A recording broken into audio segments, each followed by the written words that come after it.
Merci, cher collègue. Monsieur Philippe Meunier.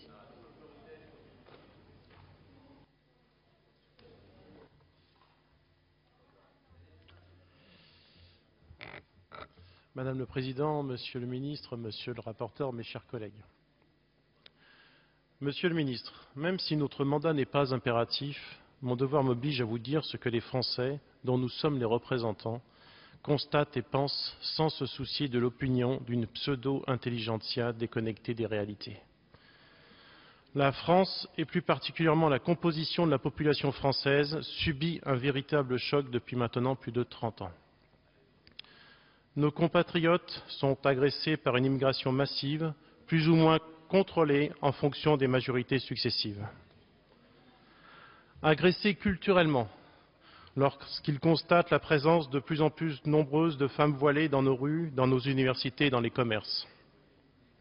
Cette situation est en contradiction même avec notre culture et notre civilisation. Nos compatriotes sont également agressés par la présence de plus en plus massive de prescriptions religieuses qui, de surcroît, ne correspondent en rien à notre identité. Monsieur le ministre, trouvez-vous ainsi normal que les jeunes Français ne peuvent plus manger de porc dans les cantines scolaires? Les Français sont-ils condamnés à subir ces prescriptions religieuses? Et croyez-vous que notre corps social va continuer à le tolérer longtemps? Certains objecteront que si nous avons une immigration aussi importante, c'est tout simplement parce que notre économie a besoin de bras. Eh bien, abordons clairement le sujet. Il faudrait être aveugle pour ne pas se rendre compte que les emplois les plus pénibles sont occupés par les immigrés. Mais est-ce parce qu'ils sont pénibles ou parce qu'ils ne sont pas assez rémunérés? Ne serait-il pas plus juste, dans une économie de marché que nous souhaitons humaniste, de rémunérer à sa juste valeur un travail difficile, au lieu de faire appel à une main-d'œuvre immigrée, car bon marché, par certains employeurs motivés par la seule cupidité? Face à cette immigration massive, certains peuvent se rassurer lorsqu'ils voient défiler devant leurs fenêtres de TGV une France rurale qui semble éternelle et apaisée. Mais si notre pays est d'essence rurale, il s'urbanise très rapidement.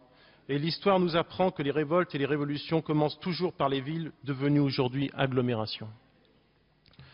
Nous avons déjà eu à gérer à Vaux-en-Velin, dans le Rhône, dans les années 80, des violences. Nous avons eu à gérer des émeutes d'une importance sans précédent en 2005. Et cet été, des tirs à balles réels contre nos forces de l'ordre à Grenoble. Quelle sera la prochaine étape?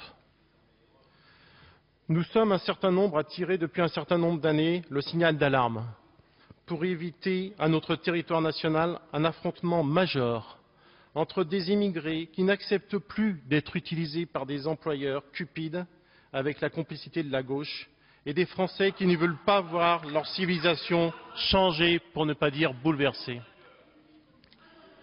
Monsieur Guéant, votre responsabilité de ministre de l'Intérieur est grande. Vous avez entre vos mains, sous la responsabilité du Premier ministre et du Président de la République, la paix civile et donc l'avenir de la France. À ce sujet, il sera nécessaire d'informer très précisément la représentation nationale au cours de nos débats du nombre d'immigrés en situation régulière sur notre territoire national, de l'évaluation par vos services du nombre d'immigrés en situation irrégulière, du nombre d'entrées et sorties de ces flux migratoires, du nombre de reconduites aux frontières. Plus particulièrement à ce sujet, Monsieur le Ministre, les Français veulent plus de résultats et ne comprennent pas vos objectifs chiffrés qui sont bien en deçà de leur attente. Et enfin, du pourcentage de mariages dits mixtes par rapport au nombre total de mariages. Le projet de loi que vous présentez à l'Assemblée nationale va dans la bonne direction.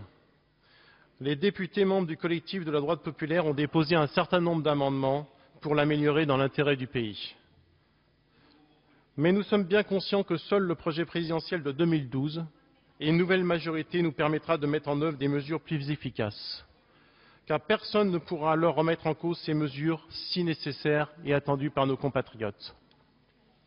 Nous pourrons alors réviser le code de la nationalité. Le droit du sol sera ainsi restreint. Restreindre les conditions du regroupement familial. Lutter plus efficacement contre les fraudes aux aides sociales et les employeurs d'immigrés en situation irrégulière en alourdissant plus encore les sanctions. expulser les délinquants étrangers après qu'ils aient purgé leur peine.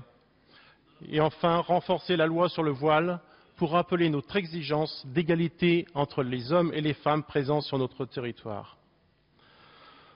Fort de notre prochain projet présidentiel et de la confiance du peuple, si tel est le cas, nous pourrons alors éviter l'aventure politique et son cortège de douleurs et de souffrances à nos compatriotes et à tous ceux qui résident sur notre territoire national en respectant nos lois.